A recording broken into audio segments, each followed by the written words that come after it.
E aí, pessoal, tudo bem com vocês? Espero que todos vocês estejam bem. Hoje a gente vai estar seguindo agora, né, finalizando a nossa aula sobre as observações do Mendel, né? A gente teve antes a aula 3, agora nós estamos tendo a nossa aula 4, que eu optei por chamar de segregação. Depois vocês vão entender por quê, tá bom? Vamos lá então. Relembrando rapidão, assim, ó, rapidão o que a gente viu na outra aula.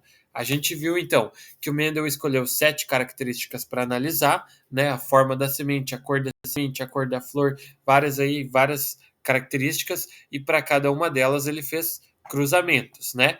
Então, por exemplo, quando ele pegou uma planta que era alta, toda era pura para essa característica, sempre alta, e outra planta que era anã, ele chamou essa geração de P, né? Geração parental, geração P. Quando ele cruzou elas, os filhos vieram sempre altos. Então parece que a característica anã sumiu, né? Só que depois que ele deixou essa planta aí se autofecundar, essa que ele chamou de geração F1, né? Ele deixou ela se autofecundar, aí voltou a aparecer a característica anã.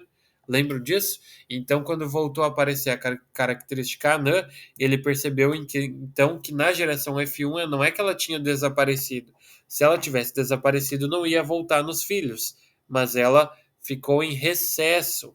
Ela ficou em recesso, foi essa palavra que o Mendel usou, tá? E a gente viu também, essa daí é a geração F2, né? Eu tô tampando, mas é a geração F2, beleza? Aí, para outra característica, para só outro exemplo, né?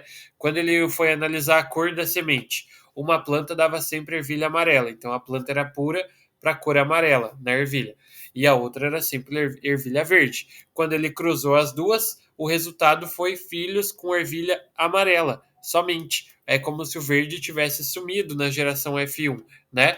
E aí então, eu estou ainda engripado, tá, gente?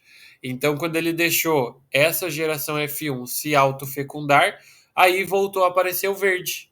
Então, quando o fator verde reapareceu agora na geração F2, isso nos demonstra que ele não tinha desaparecido, sumido, na verdade estava em recesso, ok? O que nos leva à nomenclatura que o Mendel criou, dizendo que todos os descendentes da geração F1 são iguais a um dos pais, mas eles recebem os dois fatores característicos, um do pai, um do outro pai, um do pai ou da mãe, o tanto faz, né?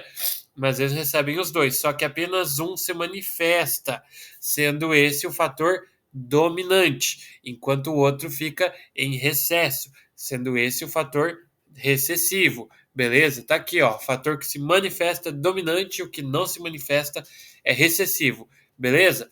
Vamos analisar então que quando ele percebeu lá que só nasciam ervilhas amarelas, ao cruzar amarela e verde, é porque o amarelo é dominante, beleza? Então, deixa eu me deslocar para cima aqui. Então, se a planta tem fator para ser amarelo e fator para ser verde, o fator amarelo é dominante, beleza? Agora, quando ele cruzou planta alta e planta anã e nasceu só planta alta, é porque alta é um fator dominante, tá? Se a planta receber azão para ser alta e azinho para ser anã, azão é dominante, por isso ela vai ser alta, ok? Esses são resultados experimentais que ele teve, beleza? E aí ele fez isso para todas as 7 características para ver qual era a característica dominante e qual era a recessiva. Vimos tudo isso na última aula. E a dúvida que ficou foi: como que o Mendel explica esses resultados na geração F2, em que voltou a aparecer algumas características anãs e outras altas, em que voltou a aparecer o verde, que tinha sumido na geração F1, e o amarelo, que já tinha, né? Teve um pouco verde e um pouco amarelo, sendo que o amarelo era dominante. Como que o Mendel explica esse resultado, né? Então vamos retomar a partir daqui a nossa aula hoje. Então, começando lá por cima, a linha de cima, tá bom? Olha o quanto o Mendel foi metódico, olha o quanto ele foi cuidadoso. Quando ele estava analisando a forma da semente, em que a semente podia ser lisa ou podia ser rugosa, a F1 só dava semente lisa, né? A geração F1, porque lisa é dominante. Mas na F2, em que vinha um pouco lisa e um pouco rugosa, ele viu que 5.474 ervilhas eram lisas, enquanto 1.850 eram rugosas, tá? Quando ele foi analisar a cor da semente lá, em que amarelo é dominante, né? Então o amarelo veio só na F1, todas vieram amarelas. Lá na F2, coluna aqui do ladinho, a gente viu ali que 6.022 ervilhas eram amarelas e apenas 2.001 eram verdes, né? E a mesma coisa ele foi analisando para todas as outras características, contando quantas eram de um tipo, quantas eram do outro na geração F2, tá? E o que ele percebeu? Que existia um padrão, gente. Deixa eu me deslocar para o meio aqui. Tem um padrão ali na coluna que eu chamei de proporção, e ele percebeu um padrão. Olhem bem, pegar só essa linha logo aqui acima, ó, 6.022 amarelas para 2.000 verdes. A gente percebe que o 6 para o 2 é uma proporção próxima de 3 para 1, né? Para cada 3 tem 1. Então, quando tem 6, vai ter 2 de um lado, certo? Se aqui tem 3, lá vai ter 1. Se aqui tem 6, lá vai ter 2. Então, a proporção de 3 para 1 expressa essa relação aí, certo? Então, ali tá, ó. Não é exato, né? Por isso que o Mendel calculou 3,01 para 1. Mas eu arredondei na coluna do lado para 3 para 1. Meu nariz está ruim, ó. Tá saindo anasalada a minha voz às vezes. Agora, quando na linha de cima já, a proporção foi 2,96 para 1. É quase um 3, né? Na linha de baixo, 3,15 para 1. Quase 3.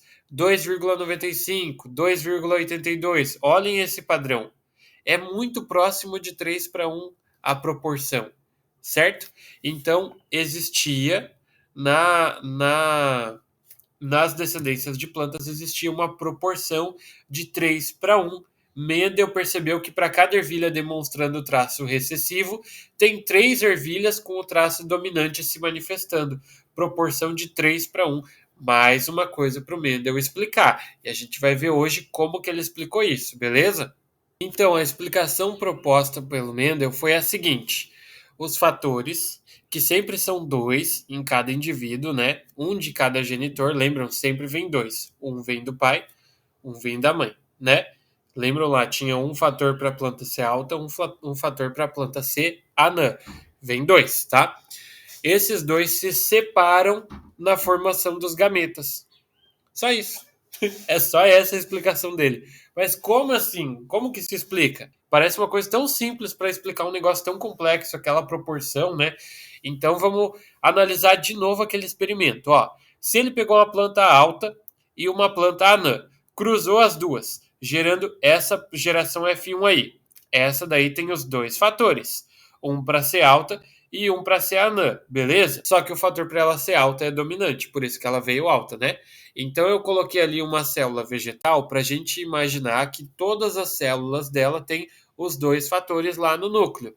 Dois fatores que determinam que ela seja, que vão determinar a altura dela, certo? Um vai determinar que ela seja alta, um vai determinar que ela seja anã. Só que um é dominante, que é ser alta, por isso que ela nasceu alta, beleza? Só que quando essa planta aí, da geração F1, vai gerar os espermatozoides dela e óvulos, porque lembre que ela é hermafrodita, então ela gera os dois, né? Gera espermatozoide, gera óvulo.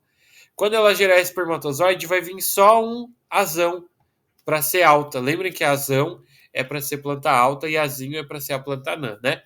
Então, vai vir só um azão para ela ser alta num espermatozoide e outro espermatozoide vai levar o azinho. Vejam que percebem que se separou os fatores? Um foi para cada gameta.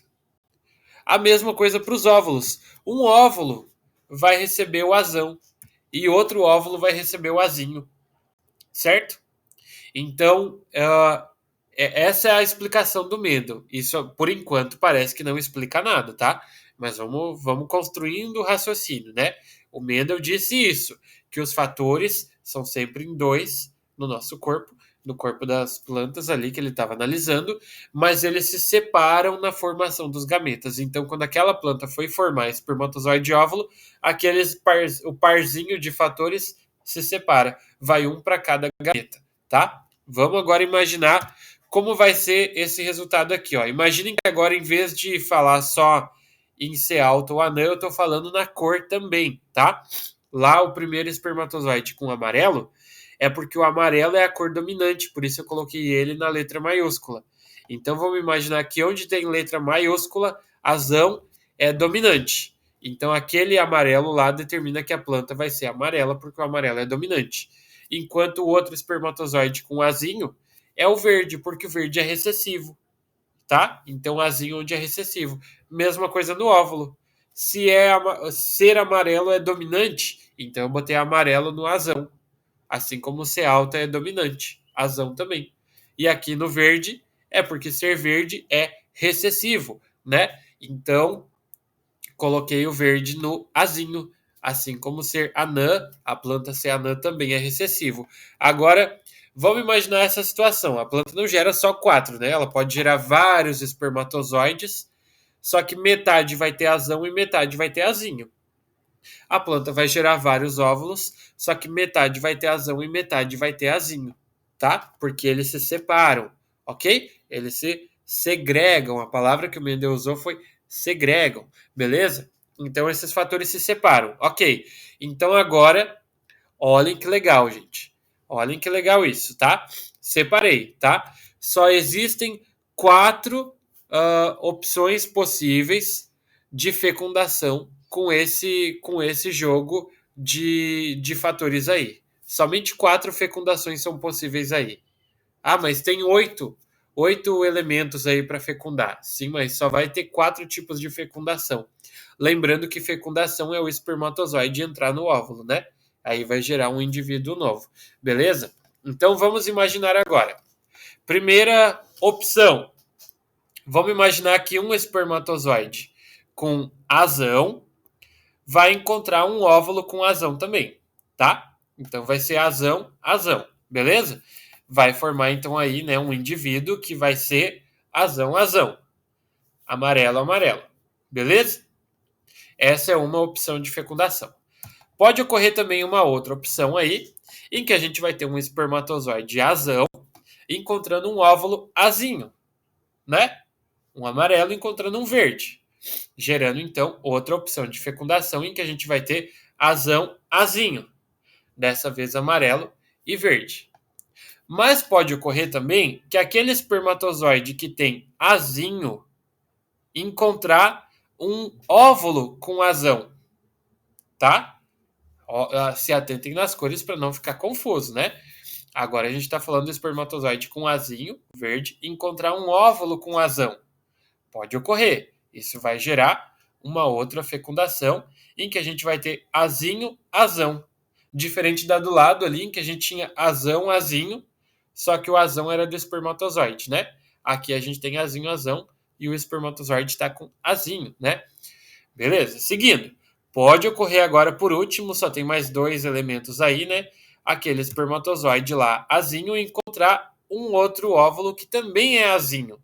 E nesse caso nós teremos azinho, deixa eu me deslocar daqui. Cadê?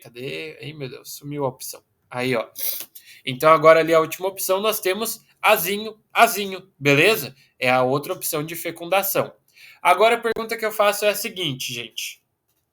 Nessas 4 opções aqui, qual vai ser, vamos ver se é a cor ou é isso, vai ser a altura. Qual vai ser a altura de cada um deles? O primeiro, a gente vê que como tem azão e o A maiúsculo indica o fator para a planta ser alta, né? O A minúsculo é para a planta ser anã. Então, se ali tem o fator para a planta ser alta, e alta é dominante, ali tem 2 dominantes, então a planta vai ser alta, beleza? Vai ser alta. E nesse segundo aqui, gente, se a gente tem um fator para a planta ser alta e um fator para a planta ser anã, sendo que o alto é dominante, essa planta aqui vai ser alta também. E nessa daqui agora, se a gente tem um fator para ela ser anã, um para ela ser alta e o alta é dominante, essa planta vai ser alta também. E nessa outra opção aqui, na última, aqui, olhem que legal. Aqui a gente tem dois fatores para a planta ser anã. Então, os dois são recessivos. Nesse caso aqui, que não tem nenhum dominante, aqui a planta vai ser anã. Beleza? Tá dando para entender? Espero que sim, tá? Conseguem perceber agora, gente, a proporção de 3 para 1? Olhem lá. Alta, alta, alta e uma anã. Uma anã para 3 altas. Tá aí a proporção de 3 para 1. Olha que brilhante que o Mendel foi. Vamos ver mais um exemplo, só para fechar com chave de ouro, tá? Vamos agora, em vez de olhar o azão como representando o fator para a planta ser alta, vamos olhar o azão como determinando a cor, tá? Então, onde tem azão é amarelo e é o fator dominante ser amarelo. E onde tem azinho é verde, porque o fator recessivo é ser verde, né? Ser verde é um fator recessivo, por isso o azinho está no verde. Então, agora olhando dessa forma, sob essa ótica, deixa eu me colocar no meio de novo. Aqui. A primeira opção de fecundação lá. Aquele indivíduo lá é azão, azão. Amarelo, amarelo. Então, aquele indivíduo vai ter ervilha só amarela. Beleza? Agora, esse indivíduo aqui, ó. Azão, azinho. O amarelo é dominante. Nesse caso, ele também vai ser amarelo. Apesar de ter um verde, o amarelo é dominante, então vai ser amarelo. Nesse próximo aqui, de novo amarelo, porque a gente tem um azão, que é amarelo, e um azinho, que é recessivo, por isso que o amarelo, que é o dominante, vai se manifestar. E no último, como só tem verde, só tem azinho, tanto no óvulo quanto no espermatozoide, esse indivíduo só vai dar ervilha verde. E o que a gente percebe aqui de novo? 3 para 1. Mais uma vez, ok? Como a gente está analisando só os só 8 indivíduos nas 4 fecundações aí, 8 elementos aí, foi cravadinho 3 para 1. Mas depois de analisar centenas e centenas, talvez possa ocorrer variações, que foi o que deu aqueles resultados do Mendel, um pouquinho mais variando. Não era exatamente 3, era 2,86, 2,95, né? Então era um valor que variava. Mas isso explica a proporção de 3 para 1. Quando ele disse que os fatores se separam, isso realmente explica os resultados, tá? Os resultados confirmam a explicação de Mendel, em que cada característica é determinada por dois fatores, um par, né? E estes se separam na formação dos gametas, tá bom? Essa foi chamada de a primeira lei de Mendel, ok? Também chamada de lei da segregação dos fatores. Por quê? Porque eles se separam. O Mendel usou a palavra segregam. Eles se segregam, ok? Tem gente que também vai chamar princípio da segregação dos fatores, né? Que é a mesma coisa. Ou então a pessoa vai falar princípio da segregação dos caracteres, ok? Que vão dar as características, né? Que é a mesma coisa. Tá bom? Espero que vocês tenham entendido. Encerramos por aqui essa parte das observações do Mendel e mais para frente a gente continua com outro conteúdo, certo? Um abraço para vocês e até a próxima. Valeu!